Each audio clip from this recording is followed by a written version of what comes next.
Legoland Windsor is running a festival. Actually, all Legolands are running a festival through until the second week of June, and here's what to expect. You go in and get this lanyard from this big stage. If you miss the opportunity to grab this lanyard, you will not have another opportunity throughout the park. And then we started walking around. There's lots of new decorations and photo points, and then just balloons added to a lot of the old photo points, giving a lot of new things to see as you walk around the park. We also visited some old statues and areas we enjoyed. We always take the same walk around to Miniland and stop at the Brick and do a build to get whatever current pop badge they have. They had an alien pop badge, and just outside you can get 2 of the Lego Fest specific treats, which were these churros, a little crunchy but very sweet, and that mocktail.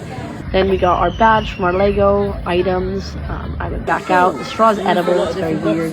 You can't eat inside there, which is why we're eating out. And we went to our first specific Lego Fest area. These areas were kind of bundled together almost in different areas. This one had us building something fun to add to that little area. And then we got a stamp. It was like a communal white build that we were adding color to. And it was the music area, I'm pretty sure.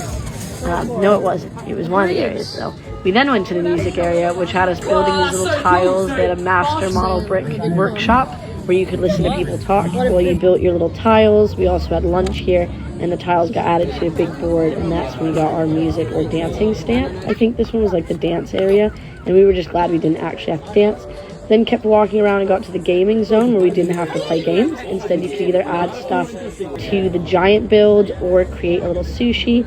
Either way, you got your stamp, and then you continued on. This is Robin making her little sushi. We saw the music in the music zone, but it turns out this actually wasn't the area where the big sign is. That's not where you get your stamp. You need to walk around and make a backstage pass, and then you get a stamp. And right next to there is the chill out zone, where you get to make one of the Lego flowers, and then that's your final stamp.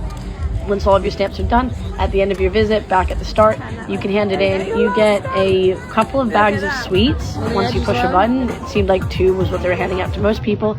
And then adults got some points to use in the Lego store. It was about 5 quid worth of points. We were really surprised there were no pop badges. But we then continued on to the park and went on some of our favorite rides. We really liked the pirate area, the spinning spider, the boat. We waited in line for the log flume and got soaking wet. It was Kai's favorite ride, despite the look of him being like that all of the time. We thought this festival was really fun. There were a lot of talks and extra activities that were a part of it. So it's well worth going to if you're going to go to Legoland anyway. Just a little bit sad about the pop badge, but this was us collecting it at the end and being done.